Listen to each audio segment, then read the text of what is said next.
So we are going to start chapter number 3, Human Reproduction of class 12th NCERT Bio. And here I am going to cover all the topics of NCERT line by line with explanation. So this lecture is important for NEET as well as for CBSE board exam also. So let's start the chapter. So in this chapter we mainly have these topics: male reproductive system, female reproductive system, gametogenesis, that is formation of gamete, and menstrual cycle, and fertilization and its implantation, pregnancy, and the embryonic development, parturition and lactation. Okay, so in this paragraph we have certain terminologies which are important and which can be asked in your exams. So the first one is gametogenesis. Gametogenesis क्या होता है? यानी कि gameto means gamete, genesis means formation. Gametogenesis is the formation of gamete. Then second is insemination. अब क्या होगा? जब gamete form हो गए तो transfer of sperm into female genital tract होगा. यानी कि the transfer of sperm into female genital tract is known as insemination. And after insemination fertilization होगा. Fertilization में क्या होता है? Fusion of male gamete with female gamete. And the fusion of male gamete with the female gamete lead to fertilization, and which further lead to the formation of zygote. And after that it is followed by the formation and development of a blastocyst. यानी कि zygote किस में develop हो जाएगा? blastocyst में. और इसी blastocyst का attachment uterine wall पे क्या होता है? उससे implantation होती है. तो implantation कैसे हम करते हैं, किससे recognize करते हैं? The formation and development of blastocyst and its attachment to the uterine wall is known as implantation. gestation क्या होती है? gestation होता है कि अभी ये जो implantation हो गया है तो एम्ब्रियो का डेवलपमेंट जो होता है उसे हम gestation बोलते हैं. अब एम्ब्रियो डेवलप जब हो जाएगा तो क्या होगा? पार्ट्यूरेशन होगी. Parturition means delivery of the baby. So revise करते हैं. पहले होगा gametogenesis. First is gametogenesis, that is formation of gamete. अब क्या होगा? गैमेट फॉर्म हो गए, male gamete sperm, female gamete ovum. अब इनका क्या होगा? इंसेमिनेशन होगा. यानी कि next process will be insemination. Insemination में क्या होता है? Transfer of sperm into the female genital tract. Then अब वो वहां पे पहुंच गया फीमेल जेनाइटल ट्रैक में स्पर्म. अब क्या होगा? फर्टिलाइजेशन होगी. तो थर्ड इज फर्टिलाइजेशन. अब फर्टिलाइजेशन होगी. अब वो जो जाइगोट होगा वो चेंज हो जाएगा ब्लास्टोसिस्ट में, यानी कि formation and development of blastocyst. अब वो यूट्राइन वॉल पे जब अटैच हो जाएगा तो इम्प्लांटेशन की प्रोसेस होती है. तो fourth is implantation. Okay, now next, अभी इम्प्लांट हो गया. अब इस एम्ब्रियो का डेवलपमेंट होगा. सो डेवलपमेंट का पीरियड, फुली डेवलपमेंट जो भी पीरियड होता है उस पीरियड को बोलते हैं गेस्टेशन. एंड लास्ट इज, अभी पूरा डेवलप हो गया है एम्ब्रियो तो वो बेबी में ट्रांसफर हो जाएगा, मतलब बेबी में फॉर्म हो जाएगा. अब उसकी डिलीवरी होगी. तो सिक्स प्रोसेस क्या होगा? पार्ट्यूरेशन. पार्ट्यूरेशन में क्या होता है? Delivery of baby. So 6 things are there in this paragraph which are important: gametogenesis, insemination, fertilization, implantation, gestation, parturition. Now the next topic is male reproductive system. So let's start this. Mail reproductive system का location अगर पूछता है तो इसका location होगा pelvic region में. और ये क्या इंक्लूड करता है? Mail reproductive system is consist of male reproductive system is consist of testis plus duct, accessory duct, gland and external genitalia. external genitalia. Okay, so 4 चीजें होती हैं. टेस्टिस होगा, अब उससे जुड़ी डक्ट्स होंगी, फिर ग्लैंड होगी जो सिक्रेशन करेंगे, और एक्सटर्नल जेनेटिलिया होता है. Okay, so 4 things are there. और यहाँ पे टेस्टिस का पेयर होता है, यानी कि 2 टेस्टिस होते हैं. And in page number 43 we have 2 diagram और यहाँ पे इनके बारे में बताया गया है, and how the things work and what are the things in male reproductive system. So यहाँ पे टेस्टिस का बताया, ये पेल्विक रीजन में होता है, प्लस ये एब्डोमिनल कैविटी में होता है, and testis is located in a pouch known as scrotum. So within a pouch रहता है स्क्रॉटम में। अभी ऐसा क्यों होता है, इसका मेन रीज़न यही है कि जो स्पर्म का फॉर्मेशन होता है दैट इज स्पर्मियोजेनेसिस, उसके लिए जो बॉडी टेम्परेचर होती है उससे 2 या 2.5 डिग्री कम चाहिए होता है, तभी ये स्पर्मियोजेनेसिस होती है। इसलिए नेचर का कुछ ऐसा, मतलब नेचर ने ऐसा ही बनाया है कि उसे आउटसाइड द ह्यूमन बॉडी रखा जाता है, so that to lower the temperature 2 to 2.5 degree Celsius. Okay, so scrotum help in maintenance of the low temperature of the testis, lower than the normal body temperature by 2 or 2.5 degrees Celsius, and this is necessary for the spermatogenesis. Okay, and यहाँ पे ये important point है जो NEET में आता है या फिर अभी आ चुका है कि इसका शेप कैसा होता है। तो it has shape Oval shape का होता है, और यहाँ पे आप ऐसे याद करो, विड्थ क्या होती है 2 से 3, लेंथ क्या होती है 4 से 5, 2 3 4 5, width 2 to 3 and length 4 to 5। Okay, testis की एक कवरिंग होती है जो कि बहुत डेंस कवरिंग होती है, एंड आपको ये याद करना है कि जो भी एनसीईआरटी में दिया आपके लिए सिर्फ वही इंपॉर्टेंट है, बाहर का ज़्यादा पढ़ना इंपॉर्टेंट नहीं है, क्योंकि नीट में क्या होता है कि 1 या 2 क्वेश्चन बाहर से आते हैं, वो भी रेयर है, बहुत ज़्यादा रेयर है। So just cover the things which are there in NCERT. Okay, and boards के लिए मोर देन इनफ है एनसीईआरटी भी, and just go through the lines, these are only important things you need to learn.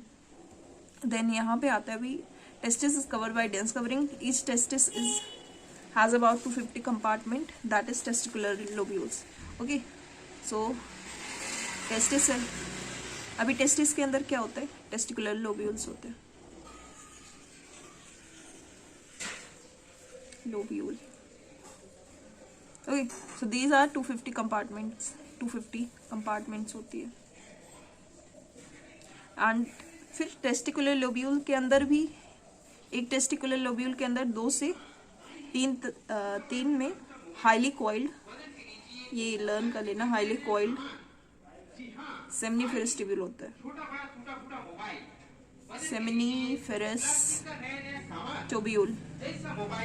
सो आपके exam में ये आ सकता है कि सेमिनिफेरस ट्यूब्यूल का फंक्शन क्या होता है। सो this is given in NCERT and this is the most important line. So seminiferous tubule में स्पर्म की प्रोडक्शन होती है, sperm production. Okay, so this could be asked in your exam कि where the sperm are produced, so answer will be seminiferous tubule. Okay, so testis होते हैं, testis में 250 compartment होते हैं जिसे बोलते हैं testicular lobule, and in testicular lobule के अंदर भी 2 से 3 हाईली कॉइल्ड सेमिनिफेरस ट्यूब्यूल्स होती हैं जहाँ पे स्पर्म का प्रोडक्शन होता है। Okay, and each seminiferous tubule is lined by inside 2 type of cell. अब ये सेमिनिफेरस ट्यूब्यूल के इनसाइड की बात कर रहे हैं यहाँ पे। ओके, आउटसाइड का वही है बट वो हम बाद में पढ़ेंगे।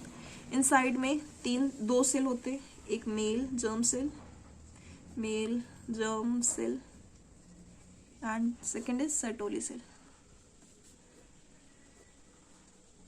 मेल जर्म सेल का दूसरा नाम क्या होता है, स्पर्मेटोगोनिया,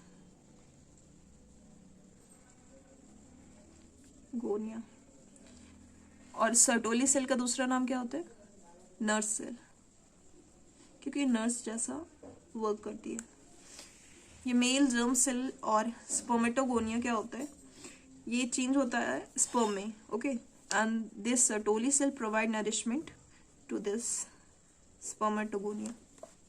ओके, यानी कि ये जर्म सेल को देगी, यहाँ पे ये मेंशन किया गया। These male germ cells undergoes meiotic division and finally lead to the sperm formation, while the Sertoli cell provide nourishment to the germ cells. अभी रीजन आउटसाइड, ये तो हो गया इनसाइड का 2 चीजें। अभी सेमिनिफेरस ट्यूब्यूल के आउटसाइड की बात करें तो यहाँ पे क्या चीजें है जो एनसीईआरटी में मेंशन है। पहला है इंटरस्टिशियल सेल,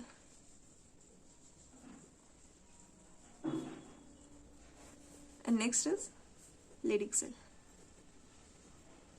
अरे सॉरी, इंटरस्टिशियल सेल और Leydig cell, Leydig cell plus यहाँ पे क्या होते हैं, ब्लड वेसल्स होते हैं बाहर, सेमिनिफेरस ट्यूब्यूल के ब्लड वेसल्स, प्लस एनसीईआरटी में एक और चीज मेंशन है यहाँ पे,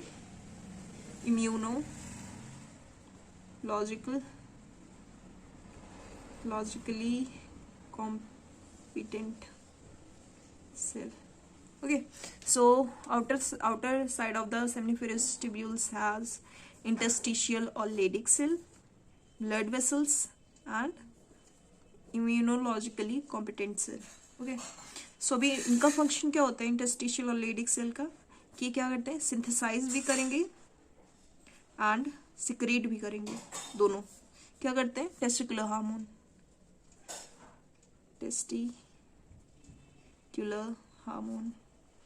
टेस्टिकुलर हार्मोन क्या होता है, एंड्रोजन।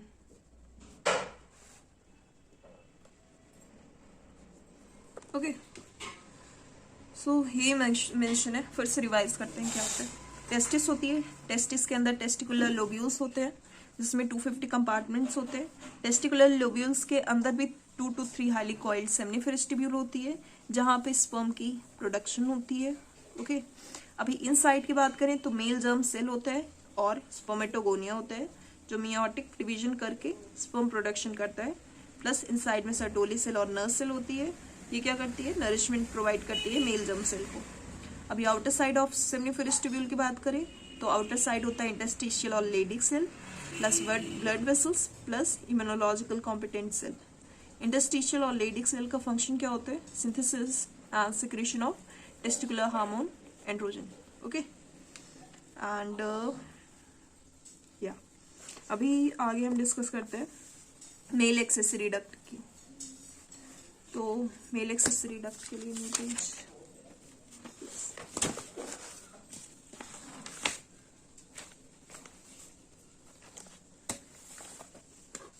मेल एक्सेसरी डक्ट में मेनली चीजें आती है, rete testis, vas differentia, epididymis and vas differentia. Okay, so ऐसे आप याद करो, पहले ये होगा, फिर इफरेंशिया यानी कि ऊपर, फिर बीच में एपिडिडामिस, देन नीचे vas deferentia, rete testis, vas differentia, epididymis, then vas differentia. Okay, and flow of sperm यहाँ पे मैंने मेंशन की है। तो फ्लो ऑफ स्पर्म कैसे होता है, पहले सेमिनिफेरस ट्यूब्यूल होगा, लाइक कहाँ गया, सेमिनिफेरस ट्यूब्यूल होगा, सेमिनिफेरस ट्यूब्यूल के बाद ट्यूब्यूली रेक्टाई, ये मेंशन नहीं है, आप ऐसे याद करो, सेमिनिफेरस ट्यूब्यूल, फिर रेटी टेस्टिस, फिर वॉस डिफरेंशिया, फिर epididymis, then vas deferens, then ejaculatory duct, then urethra, then urethromeleitis. Okay, and